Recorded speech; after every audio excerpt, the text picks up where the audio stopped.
ஹாய்ங்க, எல்லாம் என்ன பண்ணுறீங்க? நான் வேலையிலேருந்து வந்தாச்சு. வந்து காலையில் கொஞ்சம் பாத்திரம் போட்டு போயிருந்தேன். வந்து அதெல்லாம் க்ளீன் பண்ணிகிட்ருக்கேங்க, பாத்திரம் கழுவிக்கிட்டு. அடுத்தது பக்கத்தில் அப்படியே ஸ்டவ் பற்ற வச்சு டீ போடலான்ட்டு ஒரு பக்கம் பால், ஒரு பக்கம் டிகேஷனும் கொதிக்குதுங்க.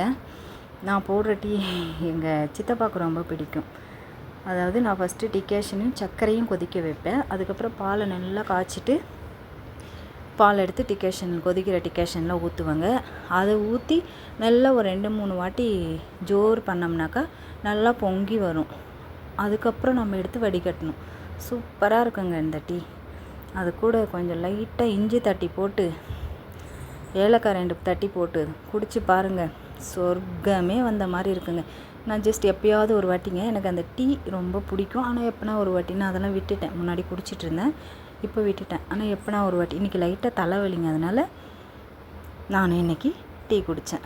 அப்புறம் நிறைய பாத்திரம் இருந்தது, எல்லாம் தேய்ச்சி முடிச்சுட்டு கிச்சன் ஃபுல்லாக ஒரே அப்படியே போட்டு போயிட்டேங்க. இன்றைக்கி ஒரு வேலையும் அவ்வளோ. காலையில் சீக்கிரமாக போகணுமா இருந்தது. வீடியோ கூட என்னால் இப்போலாம் போட முடியலைங்க, ஹெவி டியூட்டி. ஸோ அதனால் ரொம்ப இதுவாக இருக்குது. அதனால் என்னால் சரியாக வீடியோ கூட போட முடியலைங்க. அதனால் சரி என்ன பண்ணுறதுன்னு இப்போ இந்த மாதிரி வீடியோ போடுறேன். இந்த மாதிரி வீடியோ பிடிச்சிருந்தா சொல்லுங்கள், நான் இந்த மாதிரியே ட்ரை பண்ணுறேன். அப்புறம் நீங்கள்லாம் என்ன பண்ணுறீங்க? ஆஃபீஸ் எல்லாம் போயிட்டு வந்தாச்சா? அவங்கவுங்க வேலைக்கு போயிட்டு வந்தாச்சா?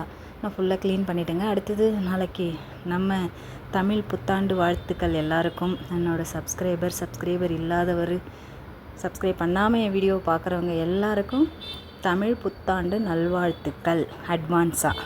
ஓகேங்களா? நாளைக்கு எனக்கு வேலை இல்லைங்க, லீவ் தான். ஏன்னா நான் ஒரு வாரமாகவே எக்ஸ்ட்ரா காலையில் சாயந்தரம் சீக்கிரம் போகிறேன், லேட்டாக வரேன். அதனால் எனக்கு நாளைக்கு லீவ் கேட்டிருக்கேன். லீவுக்காக நான் ஒரு வாரமாக கஷ்டப்படுறேங்க, நாளைக்கு ஒரு நாள் லீவுக்காக. ஸோ பாருங்கள், எல்லாம் க்ளீன் ஆகிடுச்சு. இப்போ அவ்வளோ பாத்திரங்க எல்லாம் முடிச்சாச்சு. இப்போ நைட்டுக்கு தோசை தாங்க. தோசை சாம்பார் இருக்குது, காலையில் பண்ணிட்டு போயிருந்தேன். சாம்பார் சட்னி பண்ணியிருந்தேன், அதுவே இருக்குது ஃப்ரிட்ஜில். அவ்வளோதாங்க. உங்கள் வீட்டில் என்னென்னு கமெண்ட்